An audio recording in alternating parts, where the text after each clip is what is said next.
देश में कांग्रेस मुक्त भारत की हवा बन चुकी है।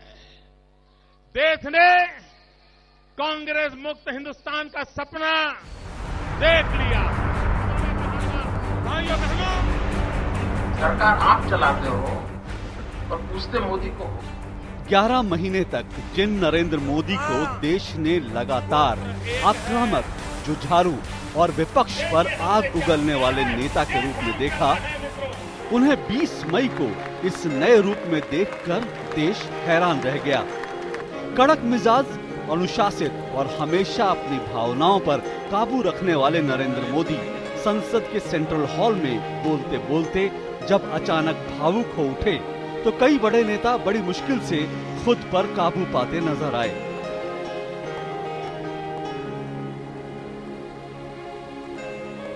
क्या मां की सेवा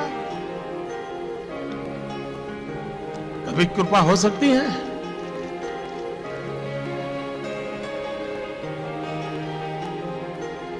कतई नहीं हो सकती। जैसे भारत मेरी मां है। देश के नए प्रधानमंत्री का ये नया रूप है। वैसे ही भाजपा भी मेरी मां है।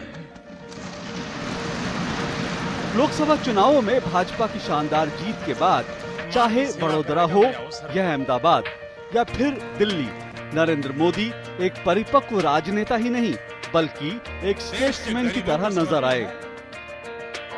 गंगा तट पर आरती करके और फिर संसद को लोकतंत्र का मंदिर बताते हुए उसकी सीढ़ियों पर नमन करके नरेंद्र मोदी ने पहले अपने समर्थकों का दिल जीता। मैं आप सबका बहुत आभारी हूं। फिर अपने विरोधियों का दिल जीतने की मुहिम शुरू की।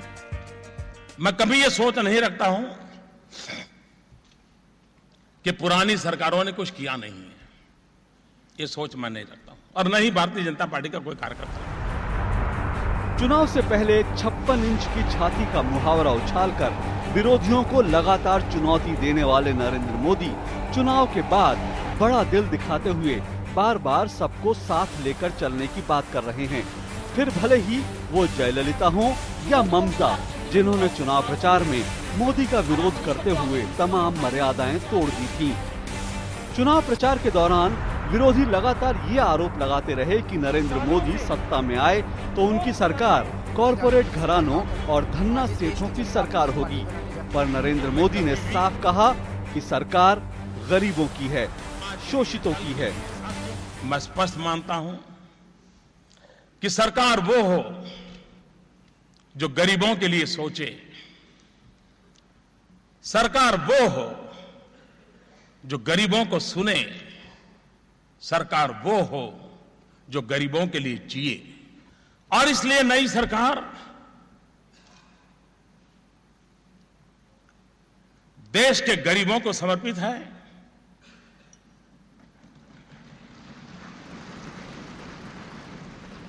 देश के कोटि कोटि युवकों को समर्पित है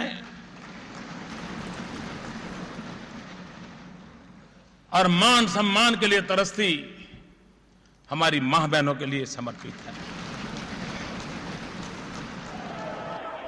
वैसे चुनाव प्रचार के दौरान भी वाराणसी पहुंचकर नरेंद्र मोदी ने जब गंगा जमुनी तहजीब की बात की, तब भी कई राजनीतिक विश्लेषकों ने माना कि वो बदल रहे हैं। पर खुद नरेंद्र मोदी ने कहा कि वो आज भी वही हैं जो पहले थे। गंगा जमुनी संस्कृति की आपने बात करी अभी बनारस में। लोग कहते हैं कि आपने पहले तो गंगा जमुनी संस्कृति की बात आप। यही तो मैं कहता हूँ, अब मेरे शब्दों को आप नोटिस करते हैं, पहले नहीं करते थे। तो प्रॉब्लम आपका है जी। ये मैं बचपन से बोल रहा हूँ, यही सीखा हूँ और इसलिए मुझे जहाँ जहाँ अवसर मिला हमने यही बातें कही है।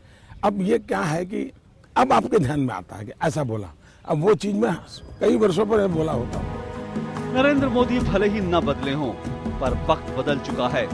गुजरात का छोटा प्रधान अब देश का बड़ा प्रधान है और शपथ ग्रहण समारोह के लिए पाकिस्तान सहित सार्क देशों के प्रमुखों को निमंत्रित करके नरेंद्र मोदी ने वैश्विक पटल पर भी भविष्य में एक अहम भूमिका निभाने के संकेत दे दिए हैं। संतोष चौधरी के साथ अशोक श्रीवास्तव की रिपोर्ट, डीडी न्यूज।